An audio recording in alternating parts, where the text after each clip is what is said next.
بسم اللہ الرحمن الرحیم۔ آج ہمارا الفقہ المیسر کا 41واں درس ہے۔ آج انشاءاللہ ہم پڑھیں گے کہ نجاست حقیقیہ کو بدن یا کپڑے کو لگ گیا تو کیسے اس سے پاکی حاصل ہوگی، تو انشاءاللہ اس درس میں ہم وہ پڑھیں گے۔ تو زالو کا معنی ہے دور ہوتا ہے، دور ہوتا ہے۔ النجاست ناپاکی، الحقیقیت و حقیقی۔ ناپاکی دو قسم کی ہوتی ہے، ایک نجاست حکمی اور ایک نجاست حقیقی۔ نجاست حکمی کیا ہے کہ وہ نظر نہیں آتی، مثلا انسان کا وضو نہیں ہے تو اس کو نجاست حکمی کہتے ہیں، یا انسان پر غسل لازم ہو گیا تو اس کو بھی نجاست حکمی کہتے ہیں۔ حکم لگ گیا کہ اس انسان پر ناپاکی کا حکم لگ گیا، یعنی اس پر وہ ناپاکی نظر نہیں آتی، ٹھیک ہے جی۔ اور ایک ہے نجاست حقیقیہ۔ نجاست حقیقیہ وہ نظر آتی ہے، مثلا پیشاب ہے، پاخانہ ہے، انسان کے بدن کو لگ گیا، کپڑے پہ لگ گیا تو وہ ہمیں نظر آتی ہے، تو اس کو نجاست حقیقیہ کہتے ہیں۔ اچھا جی، تو تزال النجاست الحقیقیہ، تو تزالو کا معنی ہے دور ہوتا ہے، النجاست ناپاکی، الحقیقیت حقیقیہ۔ من کا معنی ہے سے، من جارہ کا معنی ہے سے، البدن بدن کو کہتے ہیں، واو کا معنی ہے اور، ثوب کپڑے کو کہتے ہیں، با جارہ کا معنی ہے کے ساتھ، ما پانی کو کہتے ہیں۔ اچھا جی، یہاں مصنف رحمہ اللہ فرماتے ہیں تزال النجاست الحقیقیت، حقیقی ناپاکی دور ہوتی ہے، من البدن بدن سے، والثوب اور کپڑے سے، بالماء پانی کے ساتھ، یعنی پانی کے ساتھ دھونے سے، یعنی پانی کے ساتھ دھونے سے، کپڑے یا بدن کو دھونے سے نجاست حقیقیہ دور ہوتی ہے۔ پانی کے ساتھ کپڑے یا بدن کو دھونے سے نجاست حقیقیہ دور ہوتی ہے۔ صرف پانی کے ساتھ نہیں، آگے اب اور بھی فرماتے ہیں کہ اور کس کس چیز کے ساتھ یہ بدن اور کپڑے سے نجاست حقیقیہ دور ہو سکتی ہے۔ وہ کا معنی ہے اور، با جارہ کا معنی ہے کے ساتھ، اور کل کا معنی ہے ہر مائع یعنی ہر مائع چیز۔ مائع چیز کسے کہتے ہیں؟ بہنے والی چیز، ہر بہنے والی چیز، بہنے والی چیز۔ یمکنو کا معنی ہے ممکن ہوتا ہے، با کا معنی ہے کے ساتھ، اور ہا ضمیر کا معنی ہے اس۔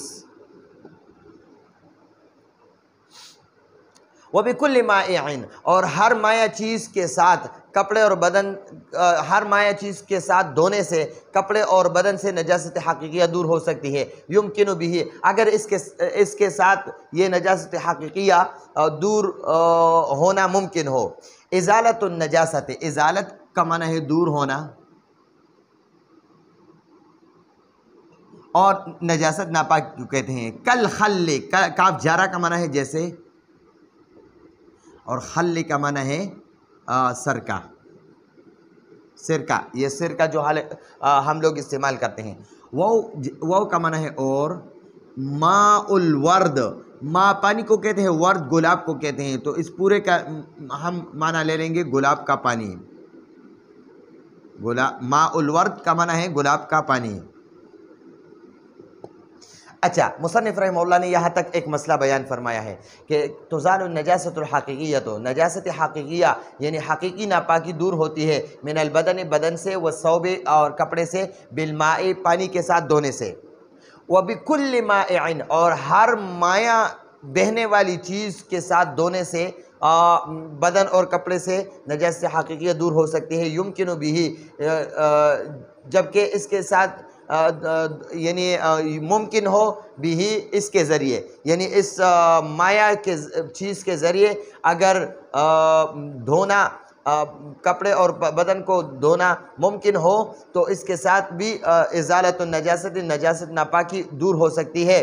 کل خل جیسے سرکہ کے ساتھ بھی نجاست حقیقیہ دور ہو سکتی ہے بدن اور کپڑے سے۔ وماء الورد، اور ماء الورد گلاب کے پانی کے ساتھ بھی بدن اور کپڑے سے نجاست حقیقیہ دور ہو سکتی ہے۔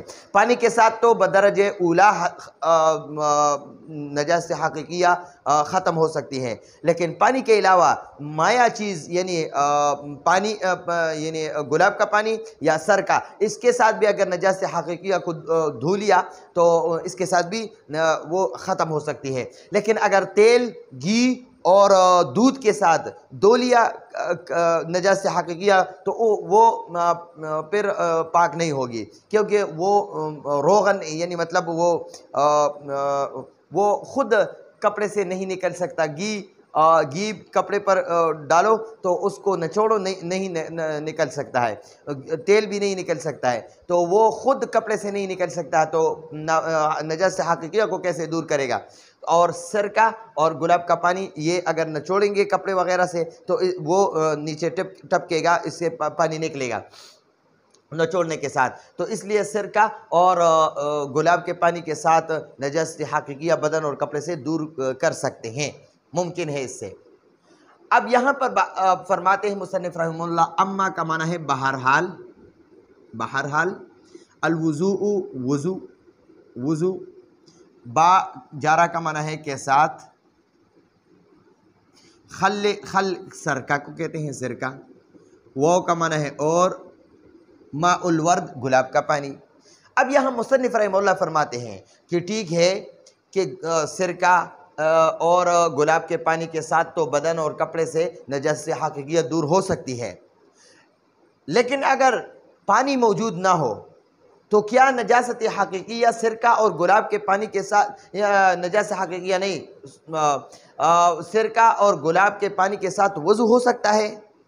اب یہاں فرماتے ہیں تو پانی کے علاوہ، یہ مسئلہ یاد رکھیں، پانی کے علاوہ سرکہ یا گلاب کے پانی کے ساتھ وضو نہیں ہو سکتی۔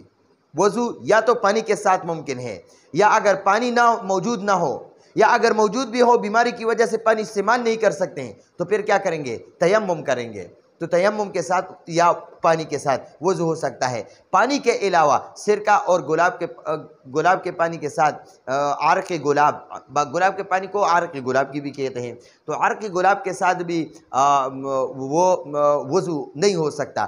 عرق گلاب اور سرکہ کے ساتھ صرف نجاست حقیقیہ دور کر سکتے ہیں، اس کے ساتھ ممکن ہوتا ہے، اس لیے اس سے نجاست حقیقیہ دور کر سکتے ہیں۔ لیکن وضو اور غسل یا تو پانی کے ساتھ ہوگا، اگر پانی کے ساتھ نہیں تو پھر تیمم کے ساتھ ہوگا۔